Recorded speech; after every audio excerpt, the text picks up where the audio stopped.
Persuasion is hard, not because of personality, but because of perspective. We get so focused on convincing that we accidentally skip the steps that build real trust. All because we're too focused on controlling the outcome instead of the connection. But when we sincerely give people the respect that they crave, we earn the openness and the trust that we need to change hearts and minds. So if we can understand that mindset, then we'll find that this is a key that unlocks more doors than we ever knew existed. Because persuasion is a huge facet of life. We deal with it every day. But you probably don't want to be that guy who uses pressure, scare tactics, or grandstanding to get what they want. That's what the door-to-door alarm salesman does when he tells you about the most recent break-in on your block. But what if persuasion was more than that? Hopefully, all of us know people who have influenced and inspired us to be the best versions of ourselves. So what's the difference? What makes one a villain and the other a hero? And more importantly, what can we learn from the heroes that makes us not only more persuasive, but more trusted, respected, and remembered? Let's take a look. Welcome back, you guys.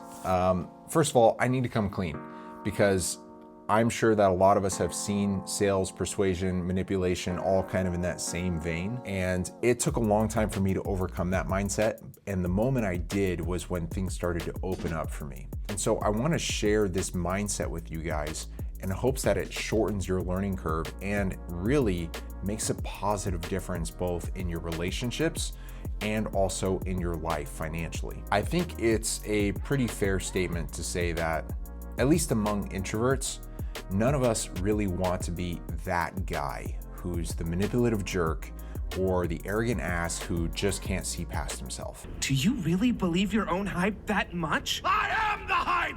All joking aside, I'm pretty sure none of us really enjoy being manipulated. And so when I first got my start in sales, that was kind of the tactics that I was given by my trainers initially, was to be kind of a bulldog, to be aggressive, to just never take no for an answer. And it left a really bad taste in my mouth, in so much that I kind of stepped away from sales for an extended period of time. But then a couple of years later, I actually ended up coming back to sales once I found a really good mentor and a group of people that I felt like I could trust. And one of the things that helped me a tremendous amount was that the mentor who took me under his wing, his name was Chandler. He was a massive introvert as well. He was an accounting major, kind of a goober, and yet at the same time, he was the guy who had broken the rookie record for most sales in a summer of door-to-door sales doing pest control for our company, and it was a pretty big company. And I had a really good opportunity to work with him closely and to see that he was just a normal guy. There wasn't really anything all that suave about him. I mean, he knew his stuff, obviously, when he was doing his work, but it was so interesting for me to see that introverts could be as persuasive and as effective as he was. And the nature of door-to-door is such that it's a lot of repetitive conversations. You're having the same conversation 30, 40, sometimes 50 times a day. But one of the key lessons that I learned is that regardless of how many times you have this conversation, is that it wasn't about rote memorization or guiding a customer through a specific sequence of events. It was much more about building a connection with that customer and helping the customer to feel a specific way and really building a solid relationship, or at least a very short-term relationship with the customer, so that way they would know that you were an authentic and genuine human, but more importantly, that you saw them as somebody worth talking to and somebody worth working with, and creating these positive emotions inside of the customer. And while our pitch and our system was designed to do this in a very efficient way, it was designed to create this positive exchange of emotions. And that was really the first hint that I had at really the formula that I'm about to share with you. And that's what I want to spend some time covering today, and then show some examples of both how I've seen it in my life and in the lives of others as to how that formula plays out and how it can take you from somebody who might be seen as pathetic or manipulative into a really charming and charismatic individual. And like a lot of things, it begins with human nature. It begins with our own belief in ourselves, the perspective that we have of ourselves.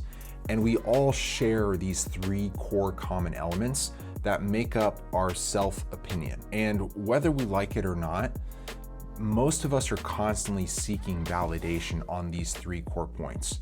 And they are really quickly, number one, that we are an autonomous and unique individual with complete control over ourselves, that we think for ourselves, that we make our own decisions, and that we are more or less self-governing individuals. That's the first one. The second one is quite simple and straightforward. It's that we're a good person. We have some decent character. We mean well. And the third one is that we're intelligent people. We're smart. We're good at what we do. We might not be Einstein. We might not be rocket scientists, but in the areas that we care about things, we're good at those things. They are elements that just constantly repeat in the way that we look to validate ourselves. And when other people validate the opinion that we already have of ourselves, it naturally draws us closer to them. It naturally makes us think, oh, you think about me the way that I think about me. You're a cool person. That it happens subconsciously, whether we like it or not. And I challenge you, pay attention to the people that give the most powerful compliments. And you will find that every single time it relates to one of those three things.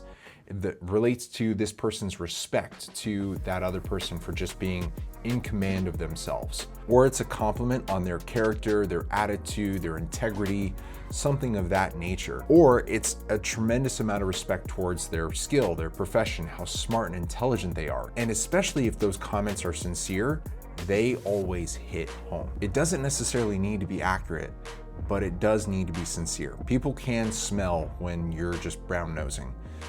I mean, you know what I'm talking about. It's just right there on the nose. It's very easy to smell. But done sincerely, this has a tremendous effect in people. And where I first started to see this was, again, of course, in my door-to-door sales days. I would get into my pitch telling people about my service and what I was planning to do for their home and their family. And inevitably, I almost always got some kind of objection or roadblock. And what I found to be incredibly helpful was if I felt like I had some kind of traction, I would take a step back. I would lower my iPad, kind of turn off business mode, and get more into the personal side of things, build a little bit of a connection, make a comment that was clear and apparent, like if I loved the design of their home, or if I really appreciated some lawn equipment, or if there was a really cool car in the driveway. I would spend time just connecting with them on that and then compliment them on whatever it was that we were having a discussion on. And what I found was that that built a real and genuine connection, even if it was a small one, but it was still real.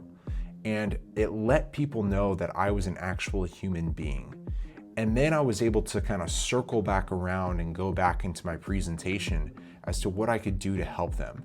And it took on a different tone over the course of that conversation. And frankly, it turned out to be one of the most effective things that I would end up doing. And I even gave it a little name. I called it the second wave tactic. But I challenge you, think back on the most recent friend that you've made. I'm sure you can think of a moment where you thought of, oh man, I was talking to Tanner. And Tanner told me, oh, it's such a relief to find somebody who thinks the way that I do. And that concept of, oh, you're like me, you see me the way that I do, you see the world the way that I see it, completely changed the dynamic between myself and my new friend Tanner. And so tell me if you've seen this same pattern before. Drop it in the comments below. But one of my most recent friends that I recently made after moving to Atlanta is a buddy of mine by the name of Tanner, and we go to church together, and we would often have conversations and discussions. And one of the things that drew us together was that we both had a very similar take on some operational concepts within the church. And in our meetings, we were constantly bouncing ideas and referencing each other's ideas to kind of move things our way, for lack of a better term. And then after the meeting, we just naturally started hitting it off. And we're like, oh, you see this the way that I do. You see me the way that I do. Oh, you think that's a good idea. You complimented my perspective. And it just became a natural, fast-forming friendship and relationship. And after we started to build this friendship and this rapport, Tanner invited me to kind of get an inside look on a business venture that he was starting, and he wanted my opinion on it. And I kind of had a rough idea of what he was going for, and I knew that this was going to be a multiple-hour discussion.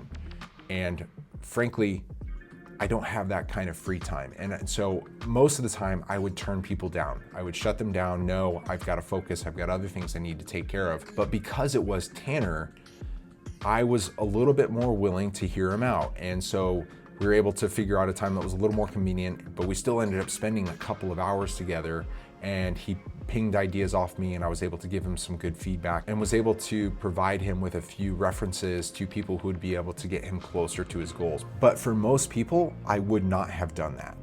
And I think most of us can think of situations and examples of how we're much more willing to engage and do favors for individuals who are like us, who we naturally like, because they complement us, because they provide a sense of safety and security and mutual respect for what we're going through and for what we're trying to accomplish and for the things that matter to us. And one of the coolest things about this is that it's a really simple thing to look for.